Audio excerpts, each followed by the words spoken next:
Selamat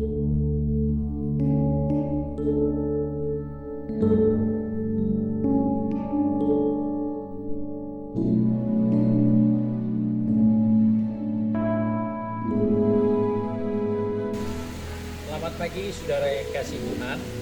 Kita jumpa lagi pada hari Selasa tanggal 6 April 2021.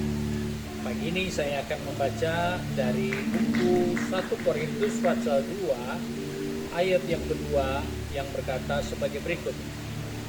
Sebab aku telah memutuskan untuk tidak mengetahui apa-apa di antara kamu sekalian selain Yesus Kristus, yaitu Dia yang disalibkan. Puji Tuhan, ayat firman Tuhan ini menjadi dasar prinsip dari seorang rasul yang bernama Paulus ketika dia berjumpa dengan jemaat di Korintus.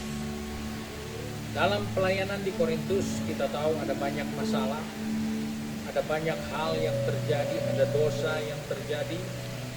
Dan sebagai manusia seringkali kita sangat terganggu, kita sangat terpusing ketika kita mendengar ada kekurangan, ada kelemahan, ada dosa, kesalahan yang dilakukan di antara sesama orang-orang percaya. Tetapi Paulus ketika datang di Korintus, dia berkata kepada jemaat di sana bahwa dia tidak mau kenal kamu menurut ukuran manusiamu yang begitu lemah, yang begitu tidak berdaya terhadap dosa, yang tidak berdaya terhadap godaan, cobaan yang kamu sedang hadapi. Tapi dia katakan, aku telah memutuskan untuk tidak mau tahu apa-apa lagi selain dari Yesus Kristus yang disalibkan untuk kamu. Ini hal yang luar biasa yang seringkali kita lupa dan kita abaikan. Karena kita mengukur setiap orang dari kebaikan. Kita mengukur setiap orang percaya dari perbuatan benarnya. Yang jelas bahwa sebagai manusia biasa, ada banyak kekurangan, ada banyak kelemahan, ada banyak kesalahan, bahkan dosa yang bisa kita lakukan dengan sengaja ataupun dengan tidak sengaja. Dan hal itu ternyata tidak menjadi hambatan buat Rasul Paulus di dalam menjumpai jemaat di Korintus dan memberikan motivasi serta dorongan kepada mereka. Mengapa? Karena ternyata melalui Yesus yang disalibkan, hidup lama kita ditinggalkan, dan mulai saat itu kita masuk dalam satu proses pembaharuan. Sebab itu Rasul Paulus katakan, siapa yang ada di dalam Kristus, dia adalah ciptaan yang baru. Yang lama sedang berlalu dan yang baru sedang datang. Itu adalah proses progres orang-orang yang ada di dalam Kristus yang tersalib. Oleh sebab itu sebagai orang percaya kita tidak bisa mengukur kelalaian masa lalu, kegagalan masa lalu untuk dijadikan pegangan, untuk dijadikan tolok ukur. Sedangkan yang baru sedang berjalan terus, pembaharuan sedang berlangsung terus. Tidak berhenti pembaharuan di dalam Kristus. Sebab itu hal inilah yang menjadi dasar titik tolak ketika Paulus harus menasihati jemaat di Korintus, harus melayani mereka dengan dasar-dasar yang jelas. Bahwa dia tidak putus asa walaupun ada kekurangan mereka, walaupun ada kesalahan mereka, ada dosa mereka, tetapi yang dia bisa lihat, justru yang tidak dilihat oleh kebanyakan orang, yaitu proses pembaharuan yang terjadi di dalam salib Kristus.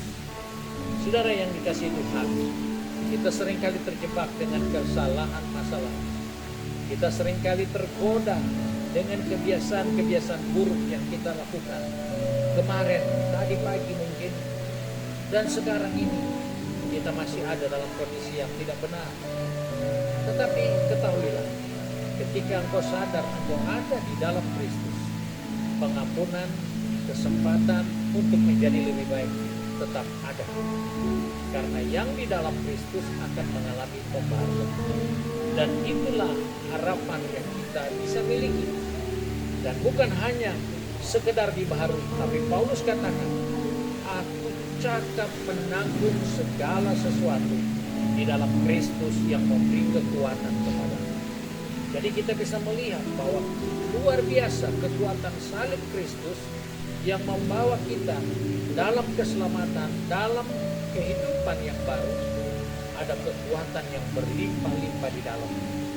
Sebab itu kita harus bersyukur. Kita boleh memperayakan kematian dan kebangkitan Kristus. Itu adalah satu gambaran di mana kita menjadi satu manusia yang memiliki progres ke depan untuk setiap hari jadi baru. Karena Nabi Yeremia pun katakan, kasih setianya, rahmatnya selalu baru tiap hari, tidak pernah berkesudahan. Sebab itu milikilah prinsip yang baik yang dikerjakan di dalam Yesus yang tersalib buat kita. Karena dengan prinsip itulah kita akan melihat perubahan ke arah yang lebih baik akan menjadi kenyataan bagi kita semua. Baik saudara yang mau pergi bekerja, berbisnis, studi, maupun yang tinggal di rumah. Milikilah pemahaman bahwa engkau ada di dalam Kristus yang tersalib. Karena di dalam Dia ada kemenangan. Di dalam Dia ada kemampuan. Di dalam Dia ada kecakapan untuk menanggung segala sesuatu yang kita akan hadapi di hari-hari yang akan datang. Mari kita satu di dalam doa. Kembali kami datang kepada Bapa di surga dengan mengucap syukur karena oleh kasih setia Tuhan kami sudah dipanggil, kami sudah dipilih untuk boleh ada di dalam Kristus yang telah mati disalib bagi kami untuk memberikan kehidupan yang kekal. Sebab itu Bapa, kembali pagi hari kami bawa kekasih-kekasih kami yang akan pergi bekerja, berbisnis, bahkan yang sekolah ataupun yang tinggal di rumah. Pegang tangan kami, tetapkan langkah kaki kami, untuk kami selalu mengingatkan diri kami sendiri bahwa kami ada di dalam Kristus yang sudah mati di salib untuk membarui kami, untuk menguatkan kami, untuk memperbaiki kehidupan kami, agar setiap hari kami dapat berjalan menurut rencana dan kehendak-Mu di dalam kehidupan kami. Kami percaya rencana Tuhan tidak berarti, maksud Tuhan itu mulia bagi kami. Sebab itu kami percaya oleh kasih karunia-Mu kami diselamatkan. Terima kasih untuk berkat-Mu sepanjang hari.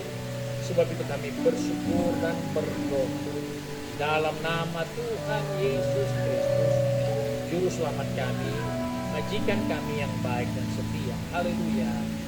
Amin. Puji Tuhan, Tuhan memberkati.